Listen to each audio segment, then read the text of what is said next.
মই ৰাতুল কুমাৰ আৰু আমাৰ চেনেল জনমভূমি ফেক্সলৈ আপোনালোকক স্বাগতম জনাইছোঁ। আজি মই এই ভিডিঅ'টোৰ জৰিয়তে আমাৰ ভাৰতবৰ্ষৰ কিছুমান নজনা কথা আপোনালোকলৈ লৈ আহিছোঁ।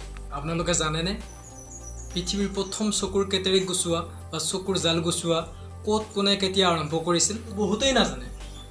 প্ৰাচীন চিকিৎসক ফুৰচুতে 600 শতিকাতে আমাৰ এই ভাৰতবৰ্ষত প্ৰথমে চকু অস্ত্ৰোপচাৰৰ ব্যৱস্থা কৰিছিল। আপোনালোকে জানি আচৰিত হ'ব যে তেওঁ যেতিয়া চকুৰ পৰা কেটেৰেক গুচুৱাইছিল তেতিয়া এটা বেজীসদৃশ বস্তুৰে তেওঁ আমাৰ চকুৰ লেন্সখন ঢিলা কৰি লৈ তাৰ পৰা চকুৰ জাল কাটিছিল। সেই সময়ত সেই বস্তুটোক জাবামুখী চালাকা বুলি কৈছিল। আৰু সেই প্ৰাচীন কালতে চকুৰ অস্ত্ৰোপচাৰ কৰাটো আচৰিত নহয়নে বাৰু?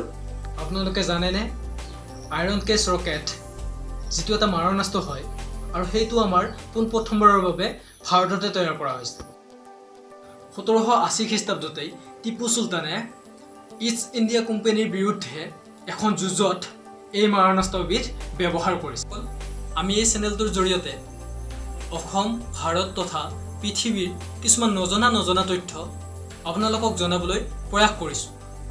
আৰু এই কথাবিলাক জানিবলৈ যদি আপোনালোক ইচ্ছুক হয় তেনেহ'লে আমাৰ এই চেনেলটো ছাবস্ক্ৰাইব কৰি থওক। বন্ধুসকল, আপোনালোক সকলোৱে প্লাষ্টিক চাৰ্জাৰীৰ কথা শুনিছে আৰু আপোনালোকে জানেনে পোনপ্ৰথমবাৰৰ বাবে প্লাষ্টিক চাৰ্জাৰী আমাৰ এই ভাৰততে হৈছিল?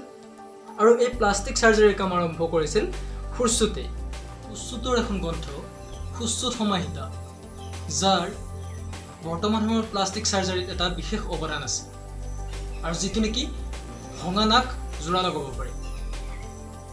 আৰু ইয়াক বৰ্তমান সময়ত ৰাইনোপ্লাষ্টি বুলি জনা যায়।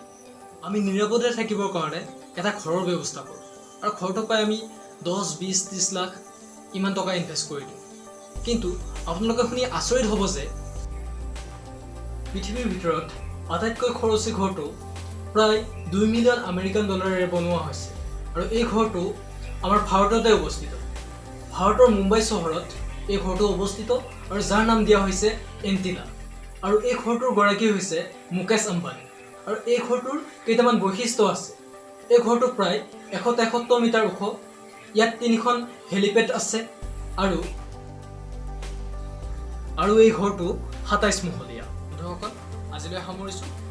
ধন্যবাদ। জয় অসম।